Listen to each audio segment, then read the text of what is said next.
आज के वीडियो में आपको नारायण मूर्ति का करीना के बारे में दिए गए स्टेटमेंट के बारे में बताएंगे। जैसा कि आप सब जानते हैं, बेबो को बॉलीवुड की क्वीन माना जाता था, लेकिन इस क्वीन मानने के साथ साथ बेबो के ऊपर और भी बहुत सारे टैग्स लगे हुए हैं और उनमें से एक टैग ये है कि बेबो बहुत एरोगेंट है।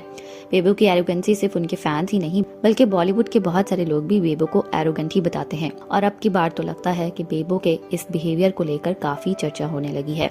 जी हाँ, आपको बताते चले, इंडिया के सबसे फेमस बिजनेसमैन नारायण मूर्ति, जिनको किसी भी इंट्रोडक्शन की तो ज़रूरत नहीं, लेकिन हम आपको थोड़ा उनके बारे में बताते चले कि वो देश के बहुत टॉप बिजनेसमैन में से हैं। वो देश के टॉप अमीर लोगों में शामिल होते हैं और सिर्फ यही नहीं, वो ब्रिटेन के प्राइम मिनिस्टर ऋषि सुनक के ससुर भी हैं और इसके अलावा भी उनकी बहुत सारी पहचान है। उन्होंने करीना के बारे में जो कुछ बताया वो शायद आप सब के लिए सुनना बहुत मुश्किल हो।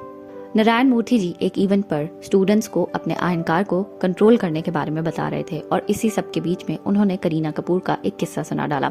उन्होंने बताया कि वो कुछ दिन पहले एक फ्लाइट पर थे, लंदन से वो इंडिया वापस आ रहे थे और उसी फ्लाइट में करीना कपूर भी थी। उन्होंने बताया कि करीना उनके बिल्कुल बाजू वाली सीट में बैठी हुई थी और लोग करीना को देखकर काफी एक्साइटेड हो रहे थे, उन्हें हेलो हाय करने आ रहे थे, उन्हें देख रहे थे, लेकिन करीना ने बॉदर ही नहीं किया कि वो किसी को रिएक्ट कर सके या किसी को स्माइल ही पास कर सके।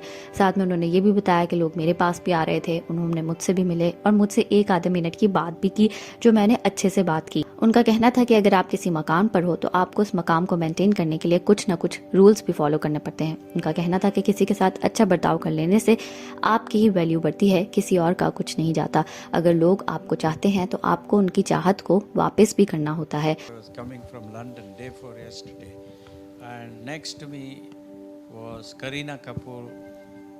Was sitting in her seat.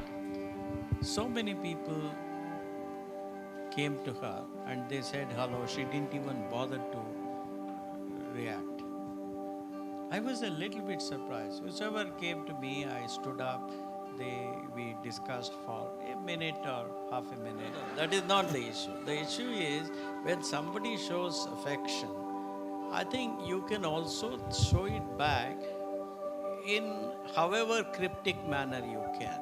I think that is very important. इस तरह की उन्होंने बहुत सारी बातें की और करीना कपूर के बारे में पहली बार तो किसी ने ऐसा नहीं कहा, लेकिन नारायण मूर्ति की ये बात सुनकर लोग काफी शॉक रह गए हैं और नारायण मूर्ति जी की वीडियो काफी वायरल हो रही है और करीना को इस पर काफी ज्यादा ट्रोल भी किया जा रहा है। अब देखते हैं करीना आगे से क्या जवाब देती हैं, क्योंकि बेबो कभी चुप रहने वालों में से नहीं है और वो भी फायर बैक जरूर करेंगी। हम देखते हैं कि वो इस पर क्या रिएक्शन देती हैं। आपको क्या लगता है कि करीना का ये बिहेवियर बिल्कुल ठीक था? हमें कमेंट्स में बताना ना भूलिएगा।